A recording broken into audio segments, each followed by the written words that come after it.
Hi and welcome back to another video of jPlay. I am Marcus and today I'm doing an unboxing of the Adventures of Robin Hood. Obviously it's the German version of the game. I'm not quite sure when the English version will hit the street, but yeah, it's designed by Michael Menzel.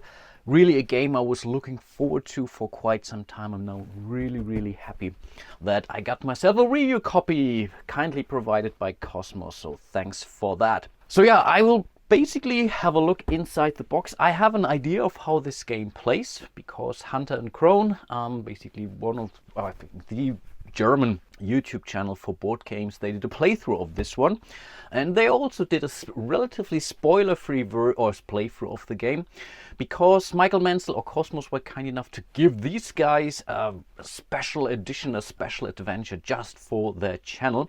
The good thing about this one here is there are also some solo missions now, or there's one solo mission now that you can download, which is also completely spoiler-free. So after this unboxing, I might be even able to give you a gameplay video of this game without giving away too much of this game. But again, for today, I will definitely have a look inside the box. So maybe zoom out a little bit. Let's see how things look. That's basically a welcome page. Welcome to the Sherwood Forest. When you play this game for the first time, we should basically start reading with this starter thing here. So that's some of the core mechanics that are being explained. This is not the instruction, it's basically an accompanying heft. We are not allowed to read this before we are playing the game, so I will not do that.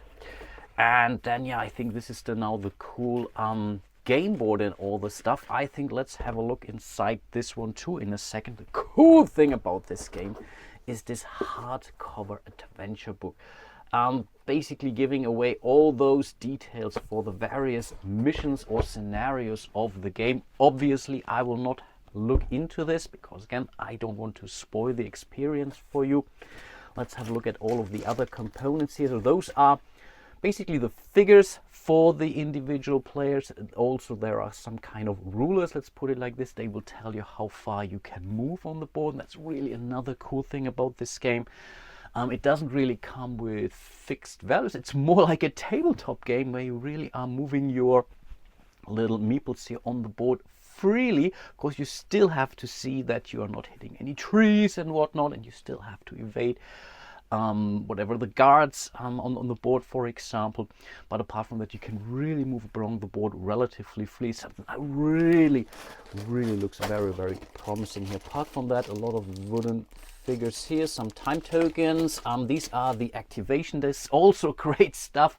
You're basically putting those into this bag, you're drawing them out, and then you know who is going at. So pretty much a chit pool system, something that's around for quite some time.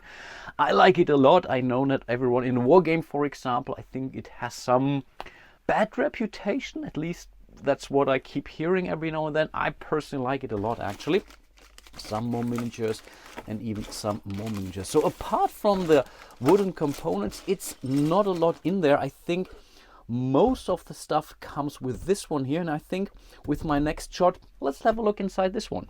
And yes, it basically only contains the game board, which is a huge puzzle piece. I mean, look at this. And I mean, this is really a ton of stuff. I think, is it everything the game board?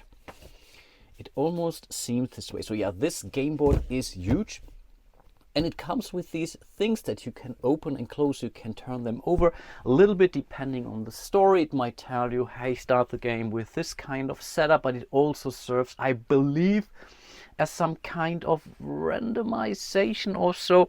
It still gives away some of the stuff, but in most of the cases, from what I understand, is, let's say you have to do something with number 21 here. So even if I would now open this and would show you what's underneath it, I don't think it would give away too much from the game itself, because depending on the scenario you're playing, you would read something completely different each time you play that from this huge book here.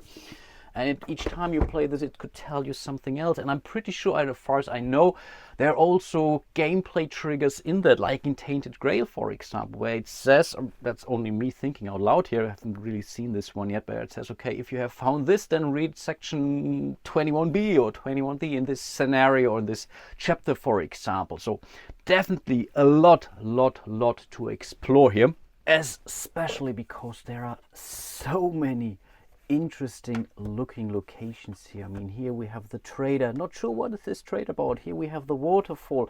What happens at the waterfall? Again, depends on the scenario you're playing. Maybe nothing at all in the first mission. Later on in some other missions or scenarios, you find a treasure there, or it's your hideout for your merryman, for example. Here we have a different kind of trader. At least I think it's trader. Maybe he's a smuggler or whatnot, or a spy. Here again, there are some mushrooms. Can we eat those mushrooms? I don't know. So really a ton to explore in this game. I also just discovered this wooden arrow here, and I believe, from what I know, this is the one that you're using if you're really trying to shoot someone. So also, like a little tabletop game, you are basically then seeing, okay, can I hit this guy or can't I, for example. Really I like this a lot.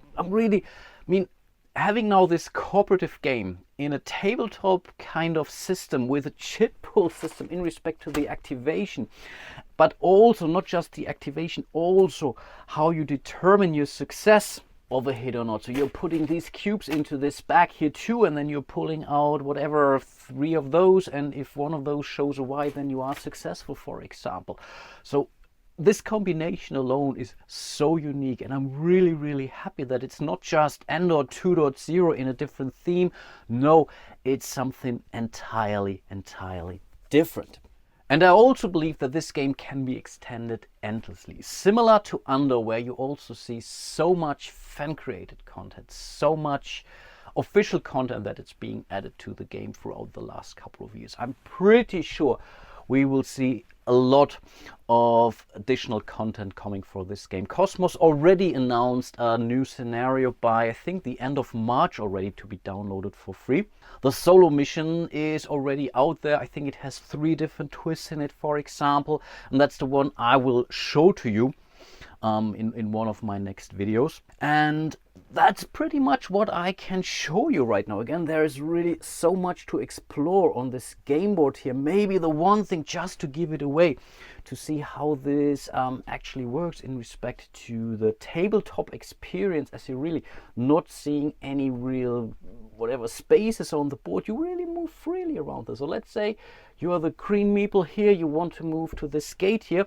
We're using this little distance markers here. I think there are 3 different sizes available, and depending on how fast you're moving, you will get a bonus in order to optimize your bag here. You're adding success cubes into that. So we are not rolling any dice. No, we are using this bag here. So then we are putting it here. So we have moved our second meeple here. That's the one we are using, though we can remove everything else, and that's now our new position. Now we can maybe interact with the gate here. Then we would check 215. Maybe we will find something in the scenario book which tells us, hey, we are knocking on the door and this and that happens, or whatever. Some guards are appearing and we have to do something.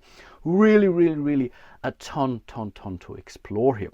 And that's pretty much all I can show you for today. I'm really not doing these unboxing videos a lot, which is why I'm typically not very good at those either, but I'm really excited here to show you some of the stuff that comes with the game.